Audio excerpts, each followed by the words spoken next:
suicide bombing. Some other religious disciples have also done almost the same thing.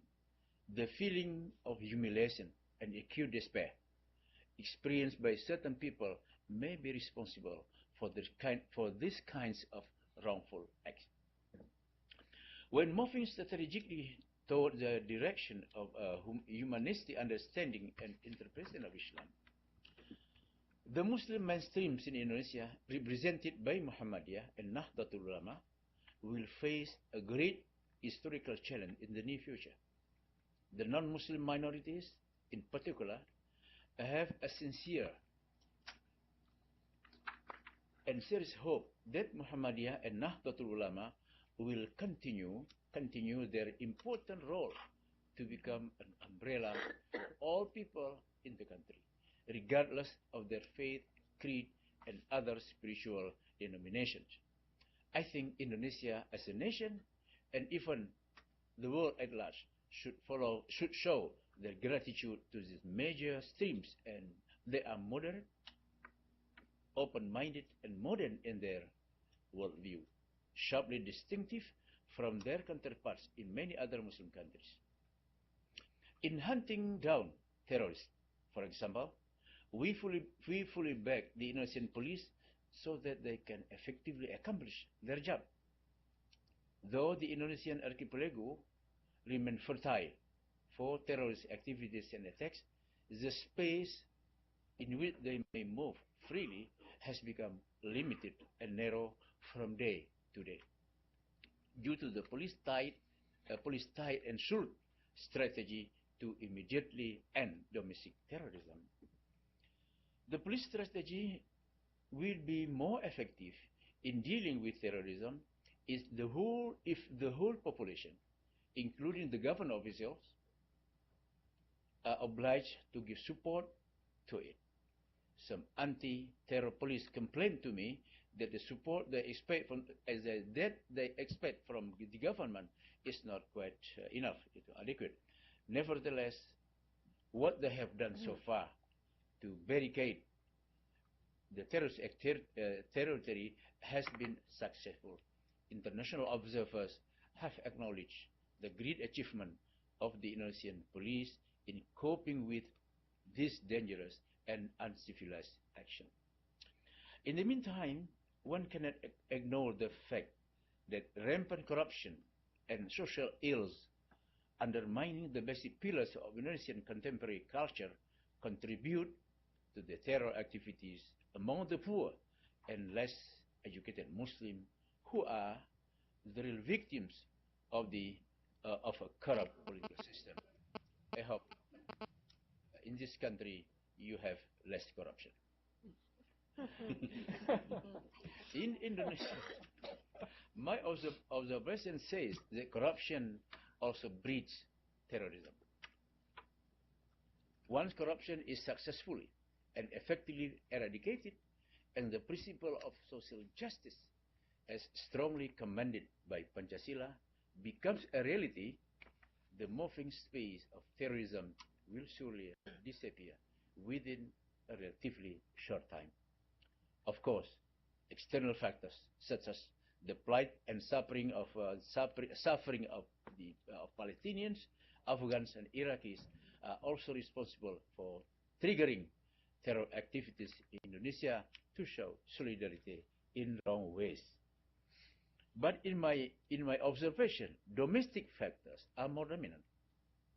My non-Muslim colleagues and friends always regard Muhammadiyah and Nahdlatul Ulama as their protectors from any religious extremism. Though many of the Muslims themselves have become the victims of terrorism, I have often made statement that terrorism in all forms is the true enemy of human civilization. There are at least three categories of terrorism: individual terrorism, group terrorism, and also state-sponsored terrorism. The Indonesian interfaith leaders are not only busy in religious, moral, intellectual dialogues, but working on the ground to help enlighten people at grassroots level. When Aceh province was destroyed by the terrible and dreadful wave of tsunami in December 2004, interfaith top figures led by Cardinal Julius Dharma Atmaja soon made a visit to the area. I joined him. We provided some financial aid to the families affected by the tragedy, including helping to restore a traditional Muslim boarding school called Pesantren that had been wiped out by the tsunami. You can imagine.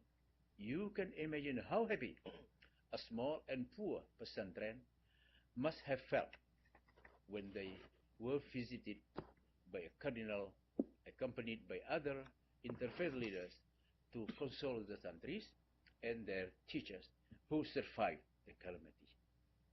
The visit to this predominantly Muslim province indeed symbolized the interfaith leaders' real cooperation and commitment to show deep sympathy and empathy to those who are extremely suffering from a serious natural holocaust.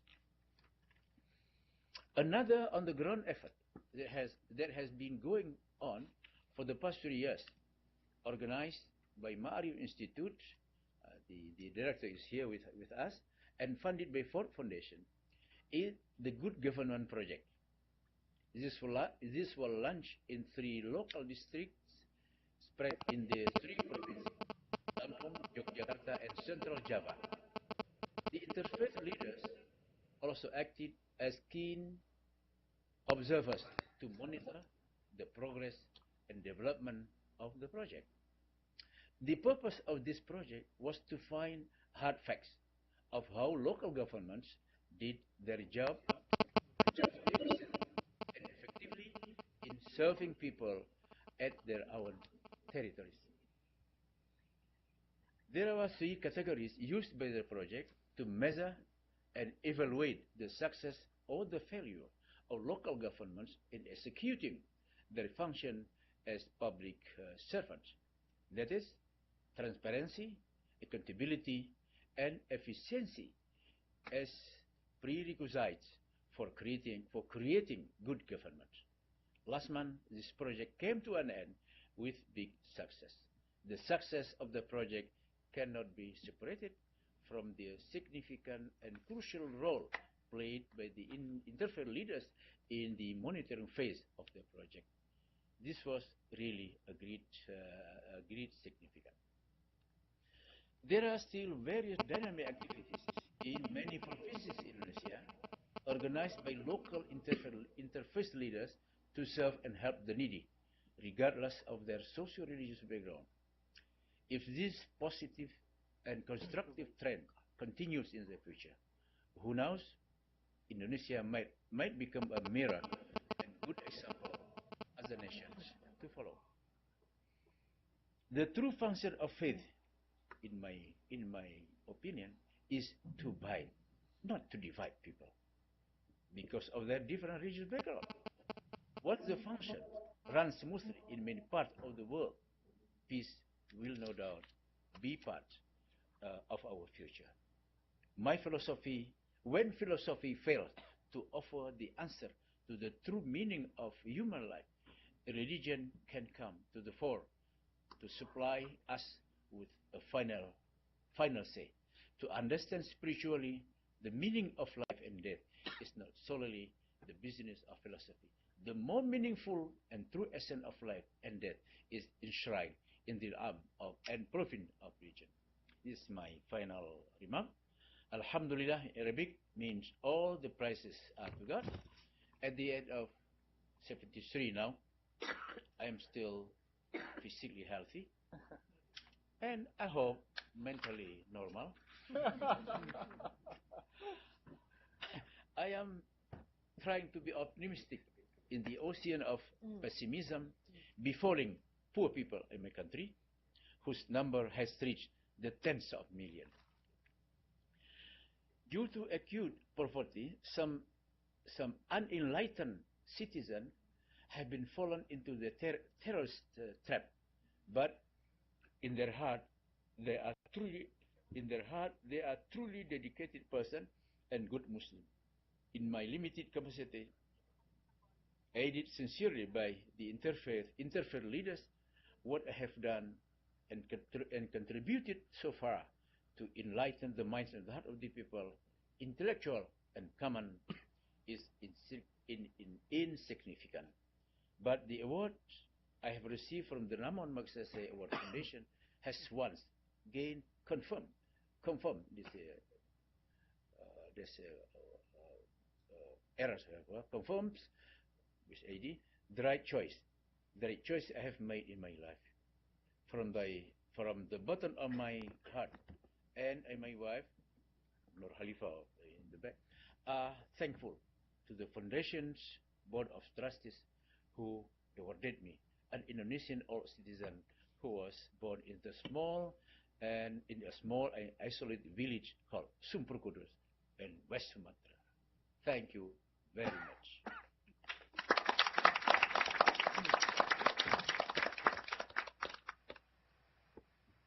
Ahmad Shafi'i Ma'arif, thank you very much for that awesome presentation. We thank you for your words and for your witness. We are grateful precisely for the life that you have lived and the lessons that you have shared. Can we give our speaker a round of applause again?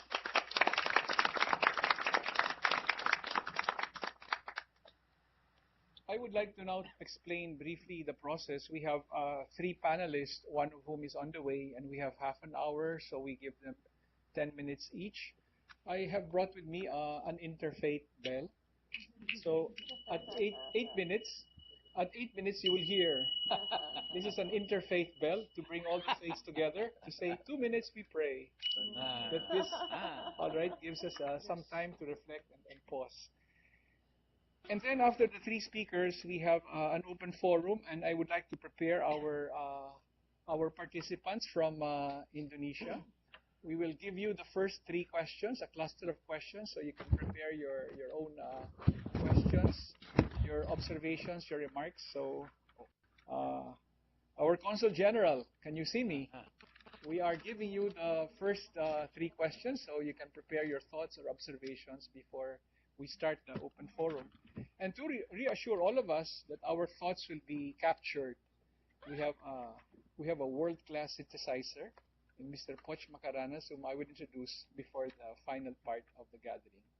So let me introduce the first speaker then, the first panelist. Amina Rasul Bernardo is one of the leading Muslim leaders in the country. She is the lead convener of the Philippine Council for Islam and Democracy.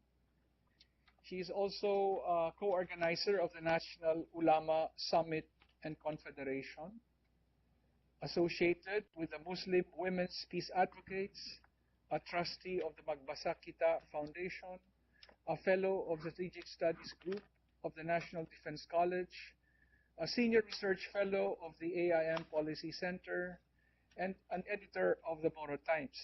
How she finds time for all of this? Well, maybe that could be our first question.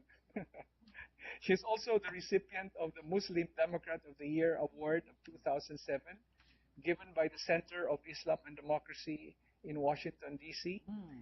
And finally, she earned her master's degree in business management from the Asian Institute of Management in the Philippines, and also a master's of public administration from the Kennedy School of Government at Harvard University. Ladies and gentlemen, Amina Rasul Bernardo.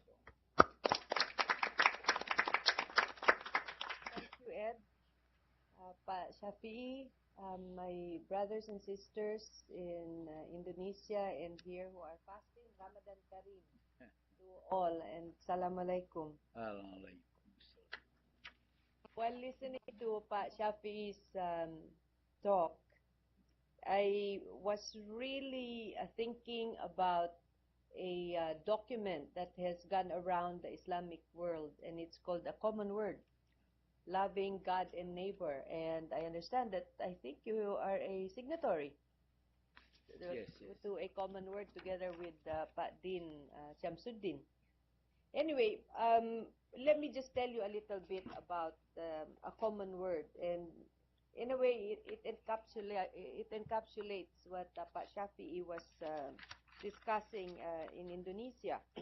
If you remember, Pope Benedict in 2006 gave a very controversial talk at the University of Regensburg, and this drew very harsh reactions from the Muslim world. If you remember, Pope Benedict said, "Show me just what Muhammad brought that was new, and there you will find things only evil and inhuman, such as his command to spread by the word the faith he preached." He was quoting a Roman emperor who said this. The OIC stated its regret that the quotation cited by the Pope on the life of the Honorable Prophet Muhammad and what he referred to as spreading Islam by the sword. Our brothers from the other parts of the Islamic world were even harsher. For instance, in Pakistan, the parliament condemned the Pope for the remark, and the Muslim Brotherhood of Cairo demanded that the Pope apologize, or else Muslim leaders should break relations with the Vatican. The Vatican had to issue a statement that the Pope did not mean any offense to Islam. Now, this particular speech created ripples in the Muslim world, and one of the ripples hit the shores of Jordan. Muslim religious scholars and leaders later offered a very measured response. Led by Jordanian Prince Ghazi bin Muhammad, 138 influential Muslim religious leaders signed a document entitled "A Common Word Between Us and You," and this was in October 2007. It was an open letter to Christian leaders and communities. A common word stated that a common commitment to love God and neighbor unites Christians and Muslims.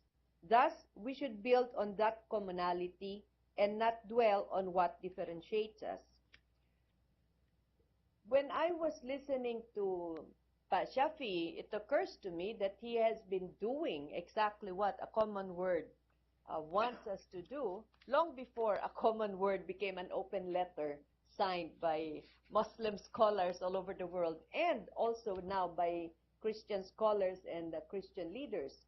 In Yale last July, because of a common word, the Christian leaders, Christian scholars, Catholic, Protestants, and Jewish leaders as well, came together to respond. Led by Professor Miroslav Volf, the scholars of the Yale Divinity School, the Yale Center for Faith and Culture, and the Center's Reconciliation Program drafted a letter entitled "Loving God and Neighbor Together, a Christian Response to a Common Word Between Us and You," which was endorsed by more than 300 influential Christian leaders. Prince Ghazi, the driving force behind A Common Word, and who is the president of the Royal Al-Albaik Institute for Islamic Thought in Jordan, engaged the religious scholars of the Christian world, and through their collaboration brought many Christian, Jewish, and Islamic leaders in Yale to talk about how can we move beyond the open letter and how can we really work on uniting, not dividing. According to the conference organizers, they set their goal the exploration of ways in which the common commitments can help rectify distorted perspectives that Muslims and Christians have of each other and repair relations between the Middle East and the West. This goal can also be taken for us here in Southeast Asia, in some of the communities where there is now damage, there is now division of the world between minority and majority, as we find is happening in Mindanao. In that particular conference, Prince Ghazi's opening speech was a wake-up call.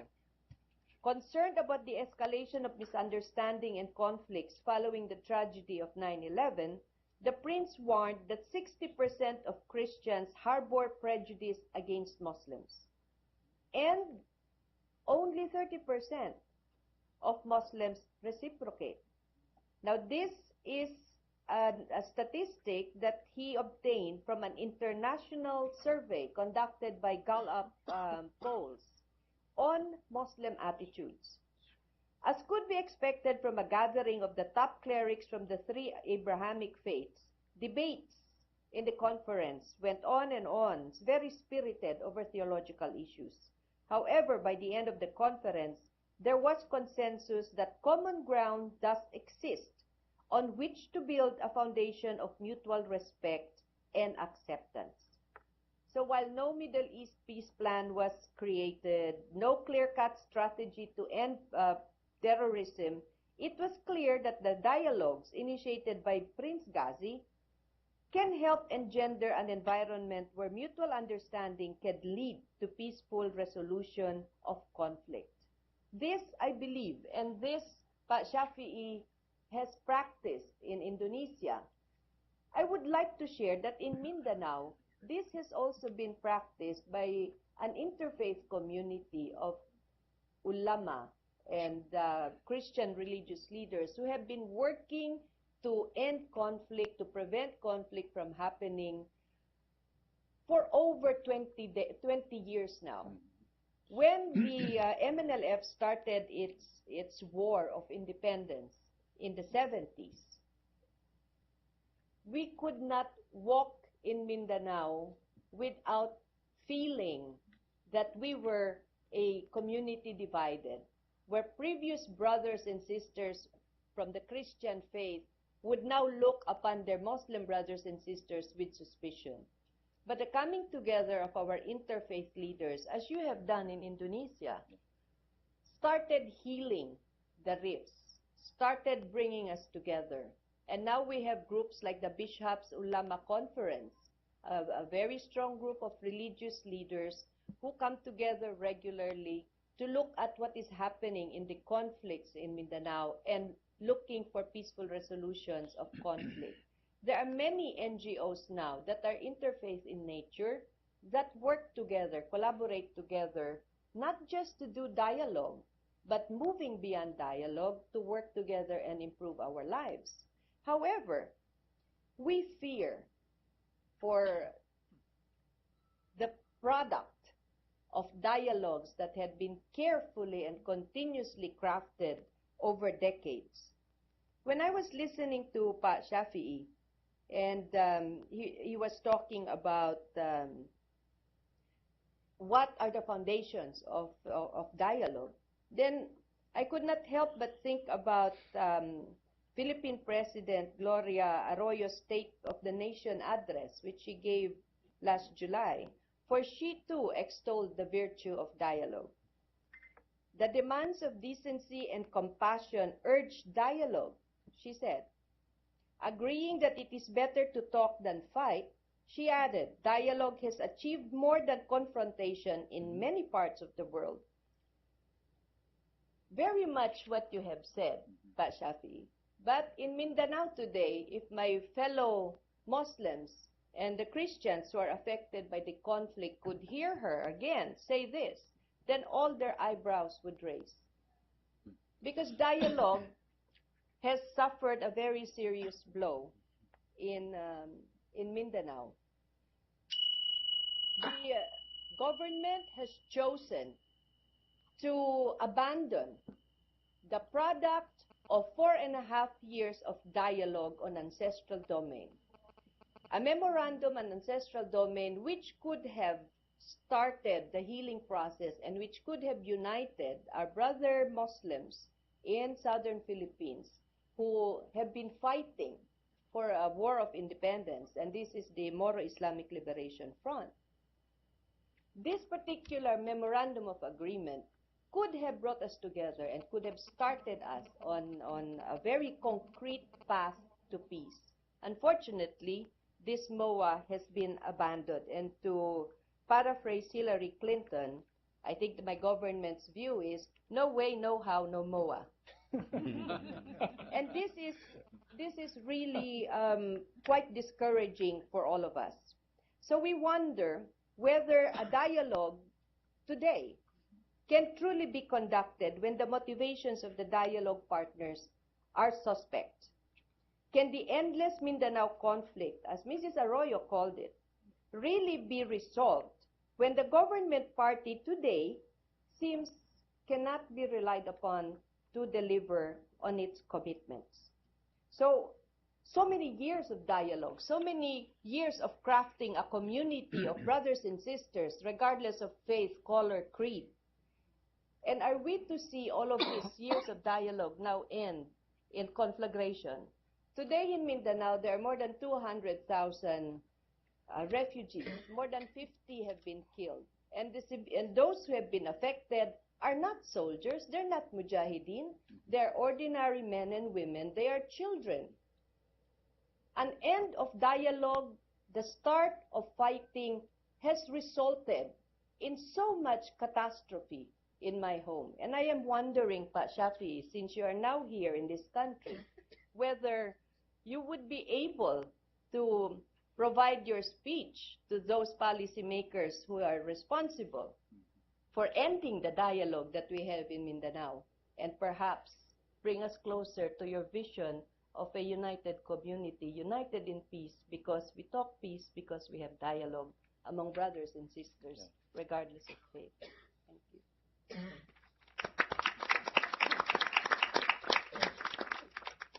Thank you very much, Amina. That was very timely, relevant reminder. We are on the edge of the precipice, on the edge of what could possibly be a bitter and prolonged war. And we are very grateful for your presence and your wise counsel. And hopefully, during the open forum, we could pursue these thoughts. We now turn to the next panelist. Maria Teresa Gingona Africa is the founder and executive director of the Peacemakers Circle Foundation, which is an organization composed of people of diverse religions, spiritual expressions, and indigenous traditions who recognize the oneness of humanity and are guided by the principles of unity in diversity, goodwill, and cooperation. Her inspiration as a Filipino Catholic laywoman in organizing the Peacemaker Circle Foundation was an image of the globe surrounded by symbols of the world's religions.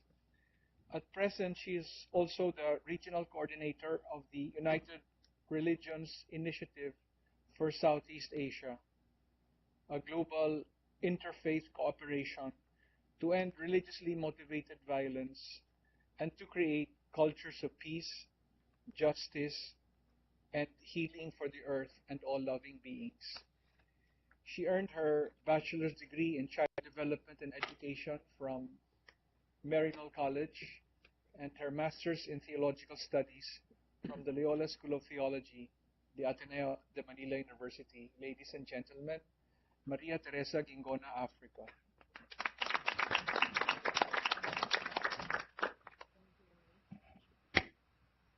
Good afternoon. Terima kasih. Assalamualaikum. First in Islam, and greetings of peace and love to all of you. It is a great privilege and honor to be invited to respond to the presentation and sharing of Pa Shafi Marif. When he entered the hall this afternoon, I was really struck by his simplicity, his humble ways, and it was very heartwarming, and it reaffirmed my belief in that people who embody peace are very powerful people. You know, he has accomplished so much, and yet he can be very unassuming, very gentle in his ways, and people like you, Pa Shafi Marif, you are an inspiration to many of us who are in the field of interfaith dialogue. Peace building is really not just a task or a job that you take on. It is not even a goal out there. It is something that comes from your heart. It is a conviction. It's something that you believe in. And it is an expression of our deep uh, conviction, a vocation, a belief that there is something out there that is bigger than ourselves, something bigger in ourselves as well that is more powerful. And here in the peace movement, you hear many of us peace advocates who are very sincere and devoted to our work, and yet we talk about peace as though, well, it is something outside of ourselves, and it's a very difficult to attain. And dialogue, we say, is a means to address issues of conflict. And some people would say, where do we stop engaging in dialogue and start engaging in action? You know, it's always dialogue, and nothing is happening on the ground. It's not working. Dialogue, according to the Oxford Dictionary, it comes from the word, uh, Greek word, dia and logos. And dia means true, and logos means word, so it uses words. But in the field of interfaith dialogue, um, it's slightly different. The meaning really is dialogue being um, means to an end and an end in itself. It's a way of being in relationship with people that is rooted in our faith convictions, in our belief system. And people who are engaged in interfaith dialogue know that this is not just a means to an end, but an end in itself. So, as a true Muslim, you are embodying Islam, and you are truly for peace in your ways of thinking, of seeing the world around you, of relating with people, the thoughts that you have, and the choice that you make, the actions that you take. You are already embodying peace. And that in itself, when people see you, that is already a message to the world, and that is already dialogue. Even without words, dialogue is possible. And so, being a true Muslim, like you are a true Muslim, you can be an inspiration to others. And also being a true Christian, I hope I am trying, well, I'm trying to be a true Christian, Catholic Christian, trying to uphold the teachings of my faith in trying to love God, myself, and others. And love is the opposite of fear. Fear and love cannot coexist at the same time in the same space, I believe, because fear, there are two opposing forces. Fear contracts, love expands. So in this world, fear seems to prevail, and fear breeds violence. Well, fear is there in the grassroots communities where I work. Me and my colleagues work in Muslim Christian grassroots community. Fear of not having their basic needs met, fear of the loss of um, what their honor, loss of the opportunity to for good education, fear of not being able to support the family, fear of not being able to uh, get gainful employment. So many fears in the world around now that seem to prevail. And interfaith dialogue is aware. In interfaith dialogue, it's addressing not only um, conflict, issues of conflict and differences among people, but also addressing the self, and how the self is relating to the world. You know, so religion is a powerful force. It is, of course, we know that it influences the way people think and the way people feel about themselves and their relationships with one another. And it is said, that's why I was very inspired to engage in interfaith dialogue in 1998, because I read somewhere written by Bishop Swing of California that of all the wars going on in the world today, at that time there were 34 wars going on in the world, religion is involved in virtually every one. It is, it's against all the teachings and ideals of our respective faith traditions, and religion is not only a calling, but a clear moral responsibility to act for peace. So, in a world where fear seems to prevail, fear of the loss of your life or your well-being and the well-being of your loved ones, um, government, our government and our leaders need to collaborate with those of us who are in the field, in the grassroots, working to educate our people and helping them understand the teachings of their respective faith traditions. In interfaith dialogue, we must be careful not